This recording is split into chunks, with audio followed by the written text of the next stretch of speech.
Jiu-Jitsu 2000 here today.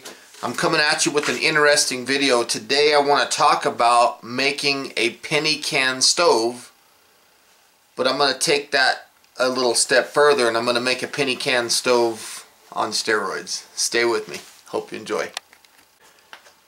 Okay folks, let's get started. First thing I want to talk about is the type of tin cans that I would normally use. This is the kind of can that I use for my standard penny can stove, but today we're going to use these Arizona tea cans. I like these because if you look at the diameter of them, they are a little bit larger in diameter, and the aluminum that they make these cans with is slightly thicker. So that's where I'm coming across with the term of soda can, penny can stove on steroids. So again, I'm going to start with 2 Arizona tea cans. I'm going to need a pair of scissors, a small block of wood, a push pin, and of course I need a penny. This penny is 1964, and if you get your penny, make sure that your penny is 1982 or older. Don't get anything from 1983 to a current penny, because in 1983 they started taking the majority of the copper out and making them a majority of the penny being zinc. So make sure it's at least 1982. I'm also going to need today a small pair of needle nose pliers, some fuel, and we're going to use our fuel. We're going to use heat today. You can also use denatured alcohol, and another fuel that you can use is 91% isopropyl alcohol or higher. And last but not least, I have a small pipe wrap insulation kit, or more specifically some fiberglass insulation. Now we're not going to need this much. I just picked this up for like $3 at my local hardware store, so we're going to need a little bit of insulation. Now let's go ahead and get started. Okay, to start this stove, the first thing I'm going to do is I'm going to take my block of wood and I'm going to take my first can and I'm going to set it right next to that block of wood, and I'm going to hold my push pin right here and I'm going to slowly spin this can around. What my plan is right now is I'm trying to score a line in the diameter of the can. And it's not that I'm going to use the push pin to cut it, I'm just marking a line. If you don't have a push pin, or should I say if you'd rather use like a Sharpie or something, you can use that for this step as well. But I like using the push pin. So you can see I have the line all the way around. I'm going to do this to both cans.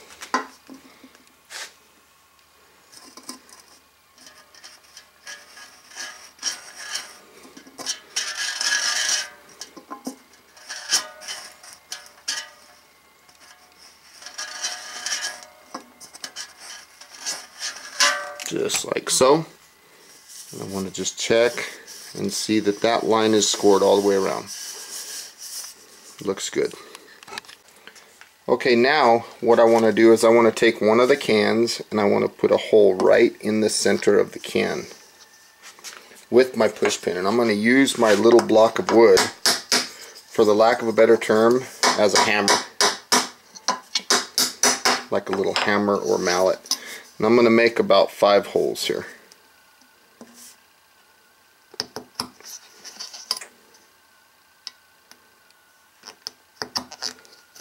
And you can see that I'm spinning the push pin to release it.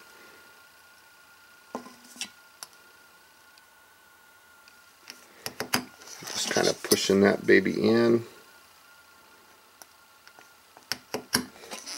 Nothing too significant. You can see that I have a little number 5, like a dice 5.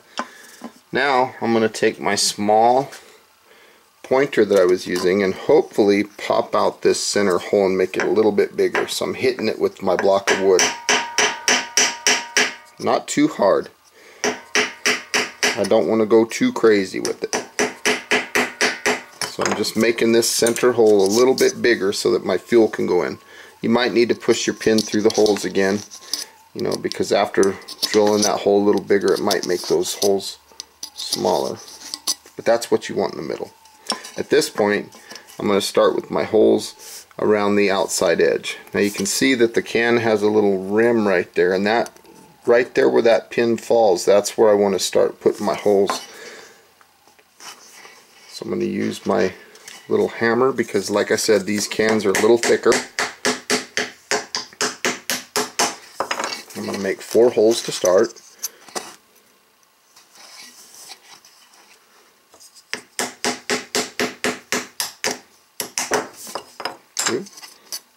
Let's go right about there, right in the center between these two. Something like that.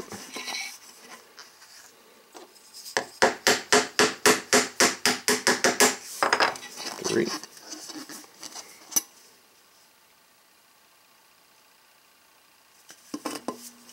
These are going to be our ports in which our flames are going to come out.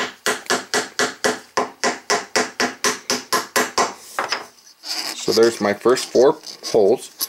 Now what I'm going to do is I'm going to make 4 more holes right in the center of all of these holes. So I'm going to put one there, one there, one there, and one there. So let me go ahead and do that.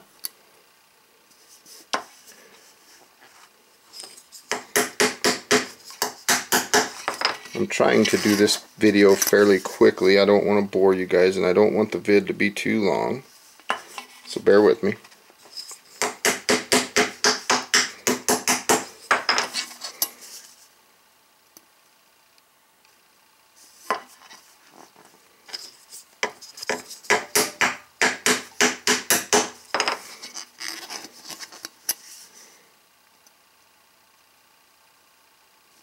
So I'm just doing my best to try to find the center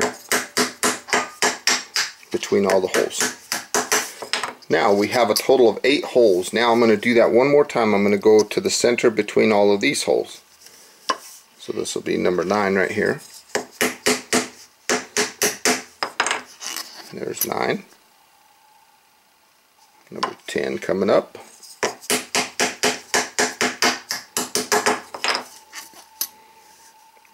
11 will be right here.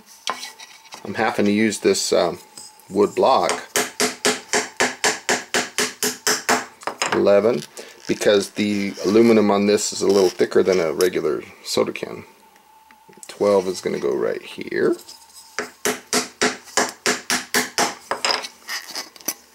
13.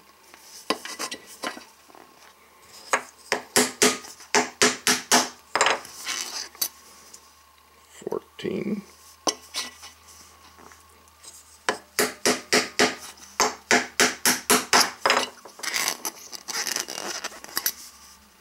15 right there.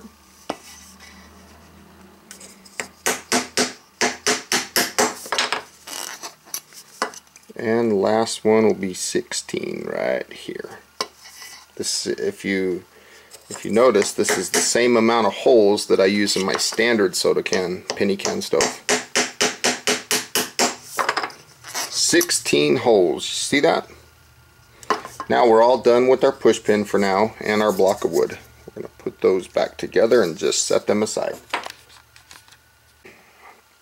Okay, from here I'm going to take my scissors and I'm going to find the line that I made. I'm going to go up towards the top of the can and just kind of cut. Just a big cut. And I'm going to go fairly close to the line. I'm just doing a real rough cut right now. Nothing too crazy.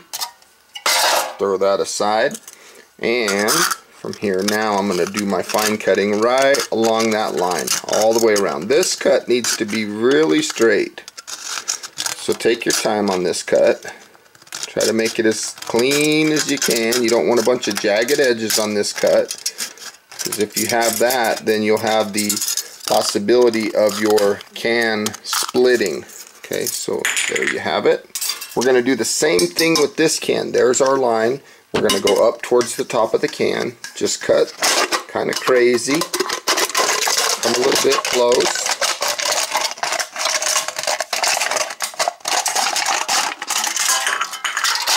Throw that aside. Looks like this had some tea inside or something. So let's go make our nice precise cut now. So we use the push pin just to mark the can. And if you're viewing this video and you want to follow this video, you can do this with a standard soda can. Okay, the techniques don't change or anything like that. Main thing is you want everything nice and clean. So I have two pieces that are equal. One of them has the vent holes in the top and the other one doesn't.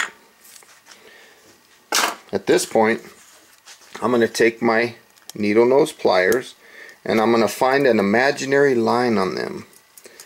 It'd be nice if I had, like, okay, you can see where the discoloration ends about right there or something. So that's, I'm going to try to bite it about the same spot every time, and I'm just going to kind of tweak it. Go up an inch, tweak it. Go up an inch, tweak it. And I'm giving it these little tweaks, and I'm going the same depth down on the bite. I'm just going up an inch each time. It doesn't have to be an inch exactly, it's just give or take a little bit, okay? It doesn't have to be perfect or anything. So when I'm done, I have something that looks like this. The reason I need this is because when I put the pieces together, I want it to fit nice and easy. And this helps facilitate that. Okay, now is the portion of this project that we want to take some fiberglass insulation. So I'm going to open this stuff up. And I'm just going to get a little bit. I'm going to try to see, I don't know, maybe something like that maybe. I'm just going to cut that stuff off. And I'm going to pack this down inside of this bottom can. I might have gotten a little much, but we'll see here in a minute. So I'm just kind of rolling that stuff in. I'm just going to pack this stuff right down in the can.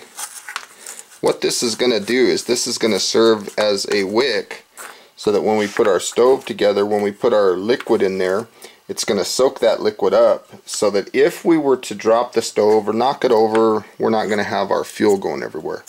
Now I'm going to put this upper part with the vents right on top, and I'm going to slowly squeeze. Now be careful right here. If you've got your thumb here and if it was to slip loose, this upper can could cut your thumb. So be real careful in this step. I like to come back to my block of wood and just kind of easily tap that thing into place.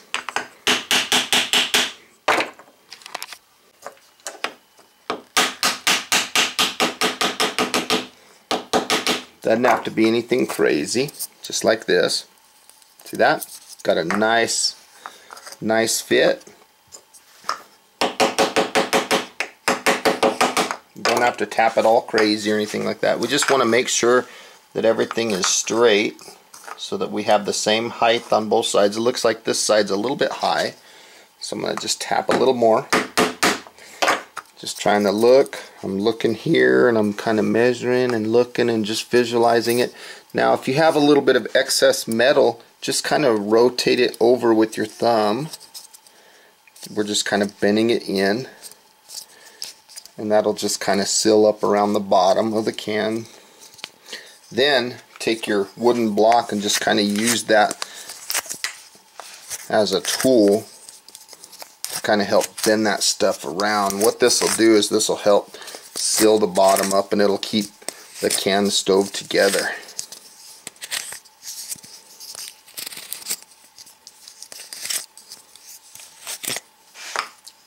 That, my friends, is our penny can stove on steroids. Okay, you can see that I put an old piece of tile from when I did the tile in my house. I had a little scrap piece, and I'm just continuing to fill it up. I'm using that tile as a barrier because I obviously don't want to burn my table. Now you're probably wondering, what can I do to put this flame out when I'm done?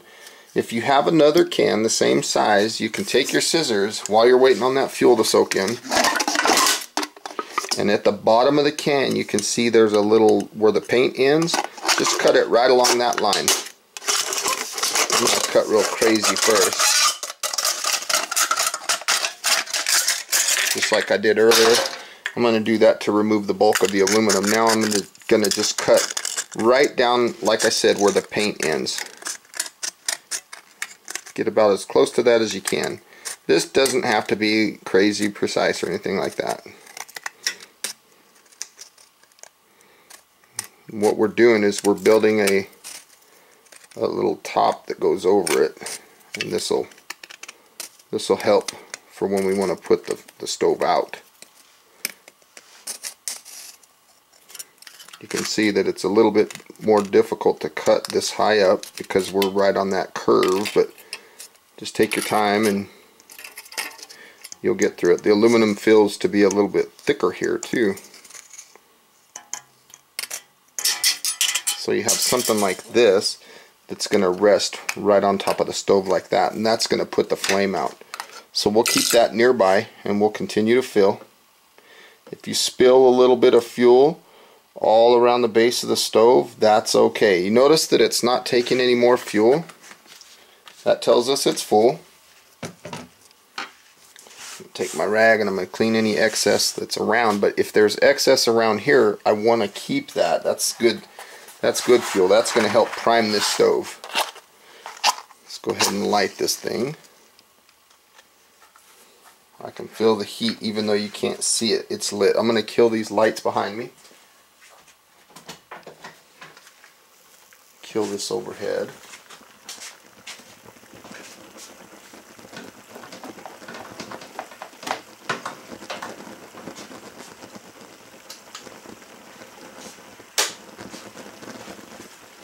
Okay, and I got it going. Let's go ahead and throw our penny right on the top. What that penny is going to do is it's going to close the alcohol's ability or the fuel's ability to exhaust through that hole, and the result of that is to create pressure, which is going to help us burn.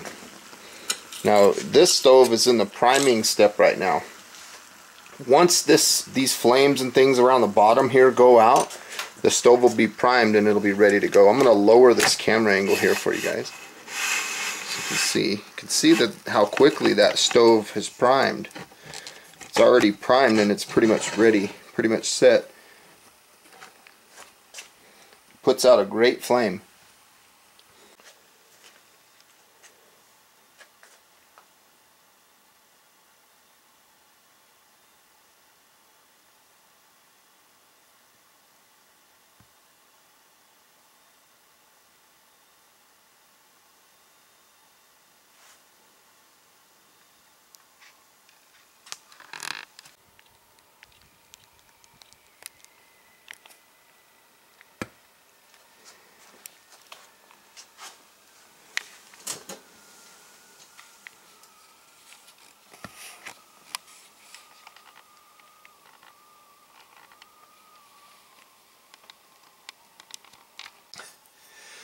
Well, everybody, I want to say thank you for watching my video today on my Arizona tea can penny can stove. I hope that you found some good useful information today out of this video. Please feel free, as always, to like this video, share this video, leave comments down below if you care to. And if you like the type of content that you see on my channel, please subscribe. I'd love to have you. Don't forget to look at my Facebook page. And until next time, have a beautiful day. Now get out there and make yourself a penny can stove using an Arizona tea can. It's awesome because the aluminum's thicker and they seem to prime a little faster. Again, one more thing, not to talk too much, but the insulation is optional. You don't have to have that. It just primes faster if you do. Thanks for watching. Bye-bye now.